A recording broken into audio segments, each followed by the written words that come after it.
The storm rolled across the base like a wounded beast, its wind screaming through the hangars and the faint sound of rain beating against the metal walls. Inside the command center, soldiers moved in silence, eyes heavy, uniforms stained with dust and smoke from the battle that had ended only hours earlier. The war zone had taken its toll, but nothing could prepare General Arthur Lawson for what he was about to see when the debriefing room door opened. She walked in slowly, helmet under her arm, uniform shredded, blood dried against her neck. Her name tag barely hung on, SGT. Leah Torres. She had been reported missing in action 3 months ago, presumed dead during an ambush in the Corhel Valley. Every soldier in that room froze as she entered. But it was the general who couldn't move. His hands trembled, and his breath caught in his throat. Torres, he whispered, disbelief thick in his voice. She saluted, though her hand shook. Reporting for duty, sir. When she looked up, Lawson's heart shattered. Her face was covered in bruises, dark patches under her eyes, a cut along her temple, her lip swollen. There was exhaustion there, but also something unbreakable in her eyes. Something that said she had seen hell, and walked out of it alive. The room fell silent, and then the general stood from his chair. The sound of his boots on the concrete echoed like thunder. You're still alive, he whispered again, and before anyone could react, the old soldier, decorated, hardened, feared, stepped forward and pulled her into his arms. His voice cracked, raw with emotion. God, we thought we lost you. For the first time in years, General Lawson cried. Not quiet tears, but heavy, shaking sobs that came from somewhere deep inside his soul. Because Leah wasn't just another soldier. She was the daughter of his oldest friend, Major Daniel Torres, who had died years ago saving Lawson during a raid. The general had promised to look after her like his own. And now, standing before him, battered but breathing, was that promise fulfilled? Barely. Leah's recovery wasn't easy. She had been captured by enemy insurgents, kept in an underground compound in the mountains. For 3 months, she endured interrogations, starvation, and isolation. The bruises on her face were just a hint of what she had survived. When rescue teams failed to find her, the base assumed she had perished. A memorial was even held in her name. But she never gave up.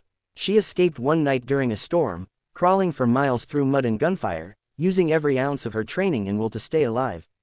When she finally crossed back into friendly territory, she was half-conscious, dehydrated, and barely recognizable. Now, weeks later, she sat in front of the general's desk, eyes fixed on the floor as she recounted the horrors she had faced.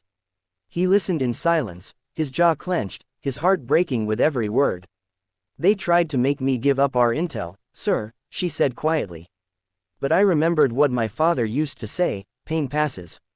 Honor doesn't. So I didn't talk. The general swallowed hard. You did more than your duty, Sergeant. You carried the spirit of this uniform when the world gave you no reason to. Her return sparked whispers across the base. Some soldiers saluted her with newfound respect, others struggled to meet her eyes, ashamed for having already mourned her. But Leah wasn't seeking recognition. She wanted one thing, to return to duty. Ma'am, with all due respect, her medic said one evening, you're not ready to go back to the field. Leah stared at her bandaged hands. I wasn't ready to survive either, but I did. I have to finish what my team started. Her team, Bravo Unit, had been wiped out in that ambush, except for her. Every night, she heard their voices in her dreams, saw their faces in the firelight of her nightmares. Guilt gnawed at her constantly. Why her? Why was she the one who lived? The general saw it too. He visited her quarters late one evening, finding her sitting on the edge of her bunk, staring at the wall. You think surviving was wrong, he said quietly. She looked up, startled. Sometimes, yes, sir. He sat beside her, eyes distant. I once thought the same thing. After your father died saving me, I couldn't sleep for months. I told myself it should have been me. But Leah, surviving isn't a curse. It's a duty. You live so their sacrifice means something. Her eyes filled with tears, and for the first time, she let them fall. The general placed a hand on her shoulder, the same way her father once had for him. Your father would be proud, he said softly. You came back not just alive, but unbroken. Weeks later, the base held a ceremony. The flag rose high as the sun burned through the morning mist.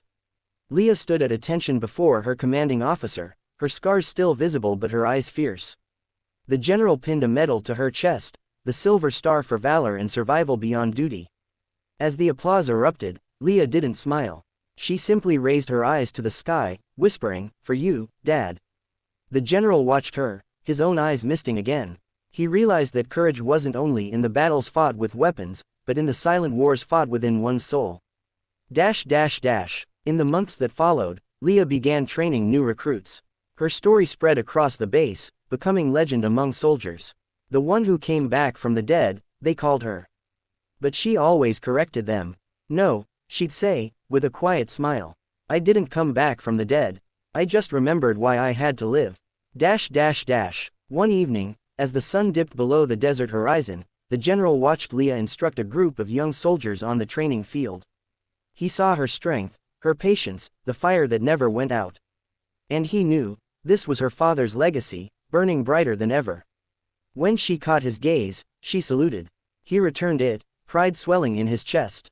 "You did it, Leah," he whispered under his breath. "You kept the promise."